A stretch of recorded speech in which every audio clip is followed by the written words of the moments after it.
I sit at the mahogany dining table, the one that has witnessed every Sullivan family drama for decades. Evening light slants through the windows, catching on my mother's wedding ring as she twists Eda nervous tell I've been watching since childhood. The familiar scent of lemon furniture polish mingles with my father's cologne.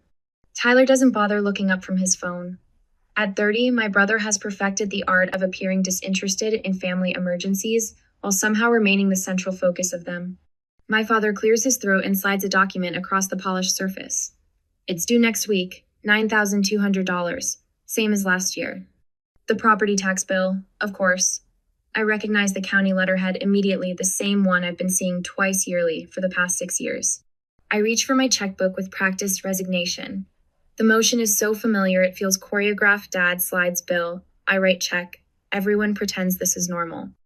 Just another performance in the Sullivan family theater. My father shifts in his seat, causing a stack of papers to slide from his leather portfolio. My eyes catch on bold text. Trust fund. My hand freezes mid-signature. 6 years flash through my mind in vivid snapshots. The vacation home they could barely afford to keep but somehow wouldn't sell. The medical bills that weren't covered by insurance. Tyler's car payments while he found himself through 3 different careers. Family vacations I funded as gifts because I was the successful one who could afford it. I reach for the document before my father can snatch it away. His fingers graze mine as he tries and fails to grab it first. Jenna, that's private. The blood in my veins turns to ice water as I read, $400,000 Sullivan Family Trust beneficiary, Tyler Sullivan. $400,000. While I've been draining my savings to keep them afloat, my mind calculates with the precision that made me a senior investment analyst. Property taxes, $55,000. Tyler's car payments, $32,000.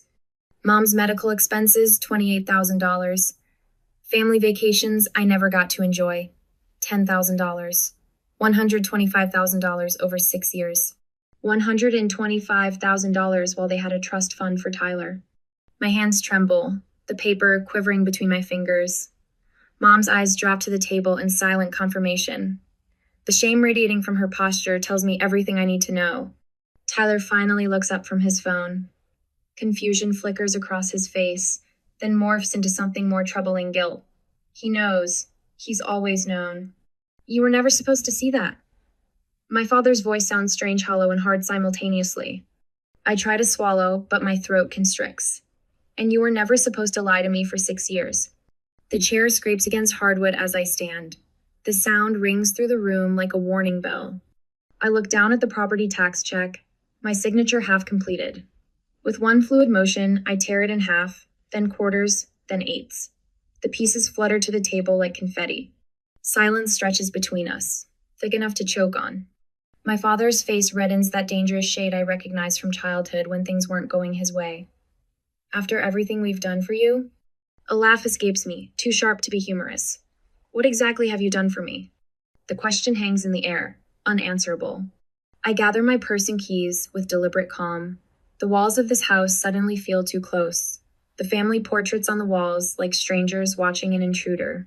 Where are you going? My mother's voice wavers. Jenna, please. I'm going home. The words taste foreign and true simultaneously. This house hasn't been home for a long time. Tyler stands, reaching toward me. Sis, wait. I step back, avoiding his touch. Don't. My father remains seated, hands flat on the table beside the torn check, as if he can somehow hold his crumbling control in place, through sheer force of will. You'll regret this, he says, the threat thinly veiled. I pause at the doorway, turning back to face the 3 of them, these people who share my blood, but have become strangers. No, I say, my voice steadier than I feel. I regret the 6 years I spent believing family meant something different to you than a checkbook. The door closes behind me with a decisive click, and for the first time in years, I breathe freely. Numbers don't lie. That's what I tell my clients every day. And now I'm reminding myself as I stare at 3 monitors in my apartment, each screen filled with spreadsheets that tell a story no one in my family wanted revealed. Blue light bathes my face in the darkness. It's 2:18 a.m. I've been at this for hours, transferring data from my banking app to organize columns that grow longer with each entry. 6 years of transactions, meticulously categorized and color-coded. My phone buzzes against the glass coffee table. Again, the 7th time in the past hour. I don't need to look to know it's my family's names, lighting up the screen with increasingly desperate messages I refuse to read. This is. Marion trails off, leaning forward in my ergonomic desk chair I've offered her. My financial advisors normally composed face twists with each new tab I open. Jenna, I've managed accounts for 30 years, and I've never seen systematic family exploitation this organized. She taps the screen, where I've highlighted the vacation home payments. They told you they couldn't afford the taxes but wouldn't sell it. While maintaining a trust fund for my brother, I say, my voice steadier than I feel. Yes. The forensic accountant I hired sits quietly on my sofa, his laptop balanced on his knees as he imports the statements I've emailed. His fingers never stop moving, building a paper trail I'll need if this moves beyond family drama to legal action. The total is actually worse than I thought. Marion swivels my center monitor toward me. $125,412 over 6 years. The number sits stark against the white background. 6 figures. Enough for a down payment on my own vacation home. Enough to have taken an actual vacation instead of funding family trips I wasn't invited to join. My phone buzzes again, skittering across the table. This time I glance down. Tyler, my car payment was declined. I can't get to work without it. A laugh escapes me, sharp enough to make both professionals glance up. 6 days ago, Tyler posted a selfie with his new designer watch. $1,800 of Italian craftsmanship on the wrist of a man who now claims he can't make his car payment. I open my email, needing to document everything. A new message from my mother sits at the top of my inbox, the subject line all capitals. Please read immediately. Jenna, we might lose the vacation home. Is that what you want? Your father is beside himself. All these years we've supported you. And this is how you repay us? Please reconsider what you're doing to this family. Mom, supported me? I click over to Instagram, scrolling to find the proof I need. There it is, a photo from last summer. My parents and Tyler lounging on the deck of the vacation home I've been paying taxes on for years. The home I've never been invited to use. Save that, the accountant says, noticing my screen. We'll include it in the visual evidence section. My voicemail icon flashes. 3 new messages. I select the first one, putting it on speaker. You're being selfish, Jenna. My father's voice fills the room, tension vibrating in every syllable. This family has always supported you. Your mother is beside herself. You need to remember where your loyalties lie. Call us immediately. Always supported you? Marion's eyebrows arch as she pulls up another spreadsheet. According to these comparison charts I've drafted, your financial contributions to the family over 6 years total, $125,412, while documented support received from them is. She squints at the screen, exactly $0. Add the trust fund document here, I tell her, sending over the scanned copy I'd made before leaving my parents' house. Highlight the date it was established. The document appears on her screen. Key sections now marked in yellow: established date, amount, and sole beneficiary. Tyler Sullivan. The date coincides with my 2nd year of college, when I was working 2 jobs while being told the family couldn't help with tuition. My phone rings again. Unknown number. I almost decline it until something makes me answer. Jenna, it's Aunt Rebecca. My father's sister. We've never been close. Your father isn't telling us the whole story, is he? Her voice sounds carefully neutral. He sent an email to the entire extended family for Sunday. Says you've abandoned your responsibilities. I pull up my email on the 3rd monitor. There it is, forwarded by a cousin who clearly thought I'd already seen it. Emergency family meeting Sunday at 2 p.m. Jenna's abandonment of her responsibilities must be addressed. Attendance mandatory for all Sullivan family members. He's gathering the extended family to turn them against you. Aunt Rebecca continues. I thought you should know. After we hang up, a text comes through from Dr. Winters, my therapist who agreed to an emergency session this morning. Remember what we discussed, Jenna. Family obligation doesn't mean financial exploitation. Setting boundaries isn't betrayal, it's self-preservation. See you at 10. A knock at my door startles me. It's nearly 3 in the morning. Who would... Jenna? Claire's voice carries through the door. I saw your lights on from the street. I brought Thai food. My oldest friend stands in the hallway, holding a plastic bag that smells of lemongrass and garlic. Her hair is piled messily on top of her head. Yoga pants and sweatshirt suggesting she was home for the night when she decided to check on me. Sorry to barge in, she says as I step aside to let her enter. She stopped short at the sight of my late-night financial war room. Whoa. Marion and the accountant excused themselves after quick introductions, promising to email their completed findings tomorrow. As the door closes behind them, Claire places the food on my kitchen counter and turns to me. I always thought something was off with how they treated you, she says, pulling containers from the bag. The way your parents talked about money around you versus how they spent it on Tyler. You saw it before I did. I reached for plates in the cabinet. Why didn't you say something? Would you have believed me? She hands me a container of pad thai. Family blinds us. We defend them even when they're bleeding us dry. My email chimes from my laptop, Michael from work, responding to my late-night message asking for legal advice. Happy to look over everything pro bono. Family financial exploitation is more common than you think. My sister went through something similar last year. Send me what you have, and we'll build an ironclad case. The accountant has already sent his first draft of professional document with sections for each category of financial support I've provided. Bank statements organized chronologically. Comparison charts showing the imbalance of family contributions. Photos of the vacation home pulled from social media, with timestamps proving I was funding a property I never enjoyed. And the trust fund document, with highlighted sections showing it was established when I was struggling through college without family help.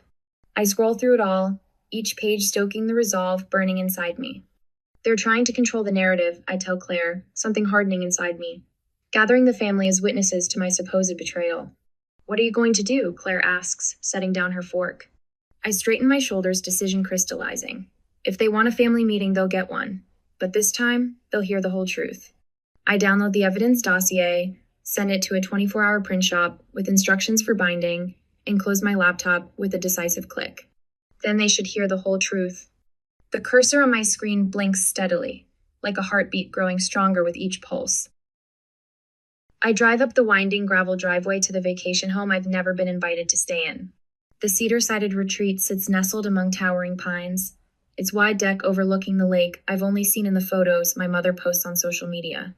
6 years of property taxes have come from my account, yet this is my first time passing through its gates. My hands tighten on the steering wheel as I park behind a row of familiar vehicles. Uncle Michael's silver SUV, Aunt Rebecca's sensible sedan, Cousin Jessica's compact. The family tribunal has assembled exactly as Tyler warned me they would. I check my reflection in the rearview mirror, cool, composed, prepared. The evidence portfolio sits on the passenger seat, bound in professional navy leather. 6 years of financial records transformed into indisputable proof. I grab it and step out into the crisp autumn air, allowing myself one deep breath before climbing the stairs to the deck. Through the window, I see them, the extended Sullivan family arranged like jurors in a courtroom. My father stands at the head of the great room, hands planted on the back of an armchair like a prosecutor, preparing his opening statement. My mother sits nearby, eyes red-rimmed, tissues clutched in her hand, a performance I now recognize from years of watching her manipulate emotions. Tyler leans against the stone fireplace, arms crossed tightly, gaze fixed on the polished hardwood floor. When I open the door, the conversation cuts off abruptly. 12 pairs of eyes turn toward me. Jenna, my father's voice carries the practiced steadiness of someone who's rehearsed his lines. We were just discussing your situation. I don't respond, just close the door behind me with a decisive click that echoes through the suddenly silent room. The weight of the portfolio in my hands feels like armor. Please, take a seat. He gestures to an isolated chair positioned like an interrogation target. I remain standing. I'll stand for now, thank you. My father clears his throat and surveys his assembled audience, making sure all attention is focused where he wants it. As I was explaining to everyone, Jenna has always been blessed with financial success while the rest of us struggled. His voice takes on the patronizing tone he reserves for explaining things he believes others couldn't possibly understand. She's forgotten how this family supported her through college, helped her get established in her career. A laugh escapes me before I can stop it, sharp and humorless. Is something funny, Jenna? My father's eyes narrow. Actually, yes. The fiction you're creating is almost impressive. I set my portfolio on the coffee table, but don't open it yet. Tyler pushes away from the fireplace. I always looked up to her, but now she's abandoned us. The words sound rehearsed, hollow. He can't quite meet my eyes as he speaks, just when Mom and Dad need her most. I notice Aunt Rebecca's eyebrow arch skeptically. She's always been the family pragmatist, the one who asks uncomfortable questions at holiday dinners. Her eyes lock with mine for a moment, not hostile, but assessing. My father continues building his case. Jenna has decided that family obligation means nothing, that the sacrifices we made— What sacrifices exactly? I interrupt, my voice steady, despite the adrenaline coursing through me. I'd like to hear specifically what sacrifices you made for me. He falters for a moment, then recovers. We gave you everything. I think it's time we all looked at the actual numbers. I open the portfolio and begin distributing the bound financial summaries I've prepared done for each family member. The methodical sound of papers sliding across the coffee table punctuates the tense silence. My father moves to intercept them. This isn't necessary. It's completely necessary. I press a button on my phone, and the portable projector I positioned earlier flickers to life, casting a spreadsheet onto the living room wall. I've paid $125,000 to support this family over 6 years, while a $400,000 trust fund was hidden from me. The gasps are audible. Uncle Michael picks up his summary, adjusting his reading glasses to examine the figures more closely. These are. He looks up at my father. Is this true, Robert? My father's face flushes crimson. You're taking things out of context. The context is quite clear. I tap the screen, advancing to the next slide. Property taxes on this vacation home. Tyler's car payments. Mom's supposed medical expenses that weren't covered by insurance. Family vacations I funded but was too busy working to attend. Aunt Rebecca rises from her seat and moves beside me, taking in the projected figures. My God, Robert, what have you been doing? My mother's carefully crafted tears dry up as she realizes her performance isn't working. Real panic flashes across her face as the room's sympathies visibly shift. Tyler's face burns with shame as the slide detailing his expenses appears. 3 car payments. Graduate school application fees for programs he never completed. Monthly allowance disguised as temporary help while he found himself. Jenna, you don't understand. My mother attempts. We never meant. You meant exactly this. I advance to the final slide. The trust fund document enlarged to show every detail. You meant to use me while protecting Tyler. You meant to drain my citing this. Uncle Michael stands, his tall frame imposing as he turns to my father. I trusted you with Dad's inheritance. This isn't what he would have wanted. My father doesn't respond. He snatches his coat from the rack and storms out, the front door slamming behind him hard enough to rattle the windows. The silence that follows feels like the aftermath of a storm.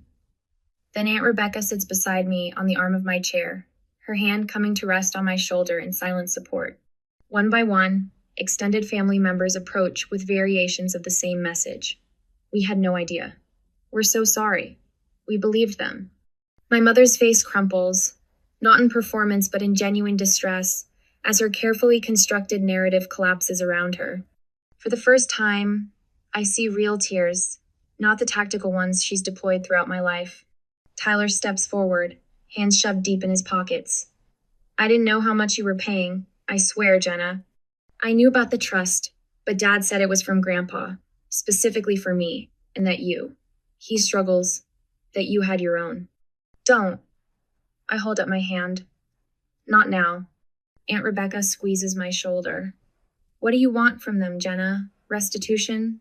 I look around at the family members who've been misled about me for years, at my mother who can't meet my eyes, at Tyler who looks like he might be sick. I stand, gathering my materials with deliberate calm.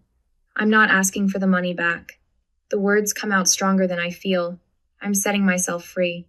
For the first time, in 6 years maybe, in my entire life, I stand taller than the weight of Sullivan family expectations. When financial manipulation is exposed, families often fragment along unexpected lines. The fallout from my revelation continues in ways nobody predicted, least of all my brother Tyler, whose next move will completely transform the family dynamic. I've spent the week in a strange, peaceful limbo. My apartment feels different, somehow not physically changed, but as if the air itself has lightened. For the first time in years, I wake without immediately checking my phone for desperate financial texts from my family. No urgent calls about overdue bills. No voicemails from my father. No carefully worded requests from my mother. Freedom, I realize, isn't just financial. It's the weight that's been lifted from my chest. I sip my morning coffee by the window, watching the city below come alive. The notification appears on my phone with a soft chime. Account authorization terminated, Sullivan Lake House Management. They've removed my access to the family accounts. I should feel insulted. Instead, a smile tugs at my lips. Let them figure out their own financial mess. The emails from extended family have been pouring in since Sunday's confrontation. Uncle Michael sent a lengthy apology for believing my father's narrative all these years. Cousin Sarah shared her own story of manipulation smaller scale, but the same tactics. Even my grandmother called, her voice wavering with something between shame and pride. And then, the text I never expected. Can we talk? Alone? Tyler?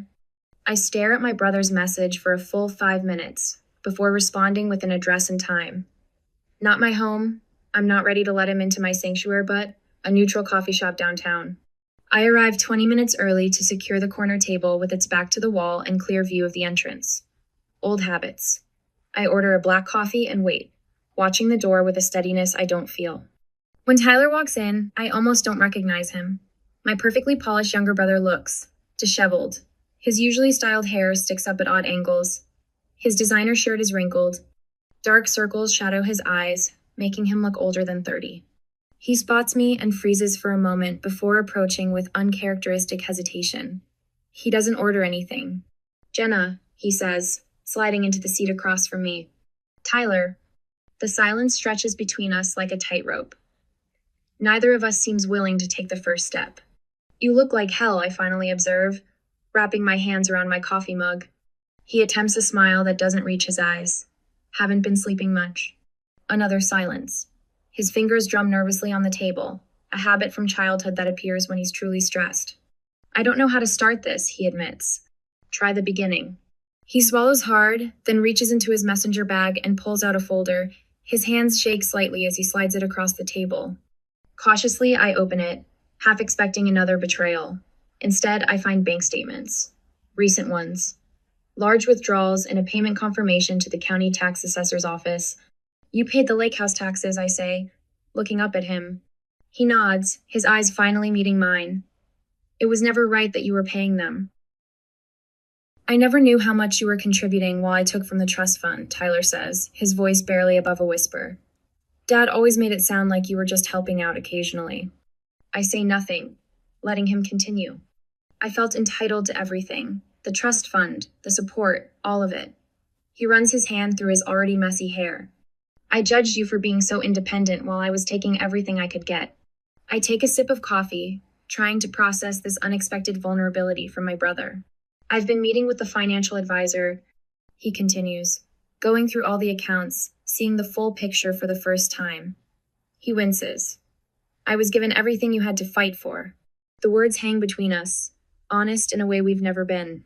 "I'm sorry, Jenna." His voice cracks. "I'm truly sorry." It's the first genuine apology I've received from anyone in my family. Something tight in my chest loosens slightly. "I want to transfer 30% ownership of the lake house to you," Tyler says, pulling more papers from the folder. Legal documents already prepared. I blink in surprise. "What?" "You've paid for it for years. You should own part of it." I stare at the paper's official transfer documents with spaces for signatures. "Did Dad approve this?" I ask, already knowing the answer. Tyler laughs, a short, bitter sound. "Number. It's my name on the deed, too. The trust fund bought half of it when I turned 25. I don't need his permission." I scan the documents slowly, looking for a catch, a trap, some hidden manipulation. "You don't have to decide right now," he says, watching my hesitation. "Take the papers, review them with your lawyer." My skepticism must show on my face. "I know you don't trust me," he adds quietly. "You shouldn't. I haven't earned it." I close the folder, neither accepting nor rejecting his offer.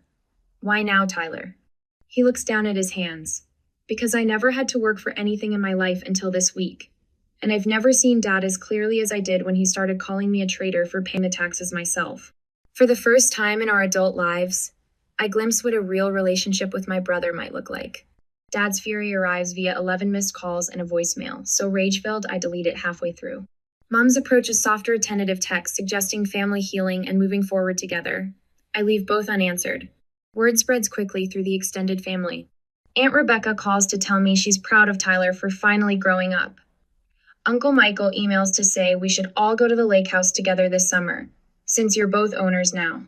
When my brother texts me a screenshot of Dad's latest threat to cut him off financially, I respond with a simple, "You'll survive." I did. His reply comes a minute later. "I know.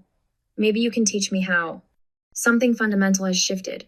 The balance of power in the Sullivan family has permanently altered. And for the first time, I'm not facing them alone. The gift basket arrives at exactly 10 a.m. on a Tuesday. Premium chocolates, imported cheeses, a bottle of Pinot Noir my father's transparent attempt at luxury bribery. The cream-colored card tucked between cellophane and ribbon displays his precise handwriting. Family reconciliation dinner. Vincenzo's, Saturday at 7 p.m. Complete honesty going forward. I trace my finger over complete honesty, the irony burning like acid reflux. Vincenzo's, where we celebrated every Sullivan milestone until I became the family ATM. The restaurant where my parents announced Tyler's college acceptance while ignoring my promotion. The place where my father once proclaimed, "Family is everything," while secretly establishing a trust fund that excluded me. My phone buzzes with Tyler's text. "Got the basket too. We need to talk first." 3 hours later, we sit in my apartment, sunlight streaming through windows onto the list I've drafted. Tyler studies it, his expression uncharacteristically serious. "Mandatory family therapy?" He taps that line with his index finger. "Dad will explode." That's non-negotiable. I adjust my posture, spine straight against the chair back. If they want any relationship with me, they need to understand why what they did was wrong. Tyler nods slowly. The vacation home transfer helped, but it's not enough, is it? It's a start. I take a sip of water, my throat suddenly dry. But money isn't the real issue anymore. My therapist's words echo in my mind. This dinner isn't about forgiveness, it's about establishing who controls the narrative going forward. Tyler leans forward. "What if they refuse your terms?" Then we leave. The simplicity of my response surprises even me. 6 months ago, I couldn't imagine setting ultimatums with my parents. Now I can't imagine not doing so. "We," Tyler repeats, a hint of a smile forming. "United Front?" I nod. United Front. Vincenzo's private dining room smells like garlic and old memories. Crystal chandeliers cast honeyed light across white tablecloths. My father adjusts his tie repeated yet nervous tell I've never seen before. My mother's eyes widen when I walk in, genuine relief washing over her face. She half rises from her chair, then hesitates, uncertain of her welcome. Tyler enters behind me, his hand briefly touching my shoulder, our agreed signal that he remembers our strategy. "You came." My father's smile stops at his mouth, never reaching his eyes. We were beginning to worry. Traffic? I lie. Though the real reason was sitting in my car for 10 extra minutes, rehearsing my boundaries while gripping the steering wheel. A server pours water into crystal glasses. The quiet clink of ice cubes punctuates the silence stretching between us. My father clears his throat. "Jenna, Tyler, your mother and I have given the past few months considerable thought. Here it comes, I think, watching him slide into the performance I've witnessed countless times, the reasonable patriarch resolving family squabbles. Family misunderstandings happen," he continues, his voice measured and practiced. "Perhaps we haven't communicated as clearly as we should have about financial matters." My mother reaches across the table, not quite touching my hand. "We just want to move forward together, as a family." I watch her eyes fill with tears, the same tears that once convinced me to write checks for emergencies that funded Tyler's lifestyle. The performance that silenced my questions for 6 years. Tyler shifts beside me. I sense his discomfort, the script deviating from what he expected. My father continues, "The trust was always meant to benefit both of you eventually. It was simply structured. I'm not here to pretend it didn't happen." My voice cuts through his explanation like shears through ribbon. "I'm here to establish how things will be from now on." The silence that follows feels like the moment before lightning strikes. I remove a folded document from my purse and place it on the table between us. "These are my terms for moving forward."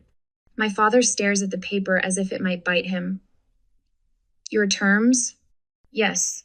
I unfold it and slide it toward them. 4 conditions. My mother picks it up with trembling fingers.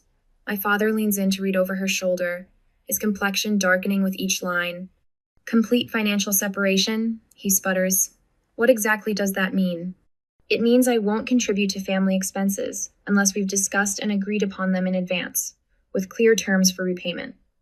I maintain eye contact despite the urge to look away. "It means no more last-minute emergencies that become my financial responsibility." My mother's lips press into a thin line. Family helps family, Jenna. Yes, I agree, but help goes both ways. Which brings me to condition 2 mandatory family therapy before any discussion of trust restoration. My father's hand flattens against the table. We don't need some stranger telling us. 3. I continue as if he hadn't spoken. Equal treatment between siblings going forward. Any financial assistance, gifts, or support offered to one must be offered to both. Tyler straightens beside me, his presence a silent affirmation. And finally, public acknowledgement of the past favoritism to the extended family. No more pretending I've been an equal beneficiary of family support. My father's face hardens into granite. This is ridiculous. You can't dictate. I'm not dictating how you treat family. I clarify, my voice steadier than my heartbeat. I'm dictating the conditions under which I remain part of this one. My mother's hand covers her mouth. My father's knuckles whiten around his water glass. In the silence that follows, I realize something fundamental has shifted. For decades, they've held all the power in our family. Now, watching them process the reality that these aren't suggestions but requirements, I understand they're experiencing something entirely new in our relationship. The awareness that they might lose me forever. And for the first time in my adult life, I'm not afraid of that possibility. 6 months. That's how long it's been since I tore up that property tax check and walked away from my family's web of lies. The summer sun warms my shoulders as I step onto the deck of the vacation home, at least partially. The deed in my name for the 30% ownership Tyler transferred to me sits framed in my apartment office. I run my fingers along the weathered railing, feeling the grain of wood I've paid for over years, but never touched until 2 months ago. Tyler emerges from inside, 2 glasses of lemonade in hand.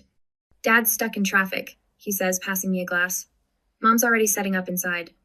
The Tyler before me is nearly unrecognizable from the entitled man-child who'd scroll through his phone while I drained my savings.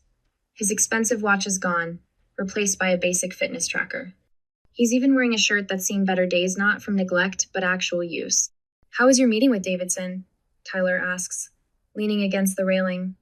Productive. I can't help the small smile that forms. My portfolio expansion is on track. No more family safety net draining my future. The weight that's lifted from my shoulders is visible even in my posture. My investment advisor commented on it last week, how I stand taller now, how my voice carries more confidence when discussing my financial goals. The plans for my own vacation property in the mountains are nearly finalized, something I would have never considered while bankrolling everyone else's dreams. I hear tires on gravel and my shoulders tense reflexively. My father's silver Lexus car I once helped pay 4 pulls in beside my practical hybrid. I straighten my spine and take a deeper breath. Remember, Tyler murmurs, he agreed to the rules. Those rules came through 6 months of excruciating family therapy. Dr. Levinson didn't flinch when my father stormed out of our 3rd session after being confronted with his blatant favoritism. She simply waited until the following week when he grudgingly returned. My mother's tears during session 5 seemed genuine for once, especially when Dr. Levinson traced the enabling patterns back to her own childhood. The generational patterns are powerful, Dr. Levinson had explained. Your grandfather did the same with your uncle. Inside, my mother arranges a vegetable platter with careful precision. When she sees me, her hands pause. The therapy has stripped away most of her performative tears. What remains is something quieter, more genuine. Jenna. She steps forward, stops herself from an automatic hug I'm not ready for, and simply nods. Thank you for hosting us today. That's new acknowledging that we're in my space, on my terms. I didn't expect this dinner to be at the vacation home until I suggested it. Testing boundaries, Dr. Levinson called it. My father enters behind me, his footsteps heavy on the hardwood. The silence between us has weight. The deck looks good, he finally says, awkwardly gesturing outside. That new stain. It's not an apology. Those came painfully, sparingly, during therapy sessions where Dr. Levinson extracted them like teeth. But it's acknowledgement of something I care about the first in decades. We move to the dining table, not mahogany, not the scene of betrayal. This one is pine, selected by Tyler and me when we renovated the main room with my partial ownership funds. So, my father says as we settle in, clearing his throat. Meridian Capital's acquisition made the business section. Your team was mentioned. I nearly dropped my fork. In 35 years, he's never voluntarily brought up my work without dismissing it. I meet Tyler's eyes briefly, see the hint of a smile. This is new territory for all of us. Yes, I reply carefully. The merger goes through next quarter. I'm overseeing the portfolio transition. That's impressive, Jenna, my mother says, and I can almost believe she means it. The conversation shifts to future plans rather than past grievances. Tyler discusses his volunteer work. My father describes a retirement timeline without once implying I should fund it. None of it would have seemed possible a year ago. After dinner, I excuse myself to the deck as they clear dishes. From my tote bag, I withdraw the leather-bound book, my family ledger, as I've come to call it. 6 years of transactions, betrayals, and receipts meticulously documented. Tomorrow I meet with the foundation director about establishing the Sullivan Women's Financial Independence Scholarship. Next week, the support group I started for adults navigating family financial exploitation will welcome 3 new members, bringing our total to 15. My boundaries remain firmly in place despite the cautious reconciliation other lesson from therapy. I open the ledger one last time, feeling its familiar weight. The breeze ruffles pages filled with my precise handwriting, numbers that once represented my family's hold over me. Some debts can never be repaid, I whisper to myself, but they can be forgiven. I close the book decisively, feeling the soft thud of pages meeting. Not forgotten, but released from its power to control me. Tyler joins me, leaning against the railing. You good? I'm getting there, I say, and for the first time in years, it's not a lie. The sun sets over the lake, painting the water in golds and purples. I leave the ledger on the deck table and walk toward the shoreline. For once, I don't calculate what this moment costs.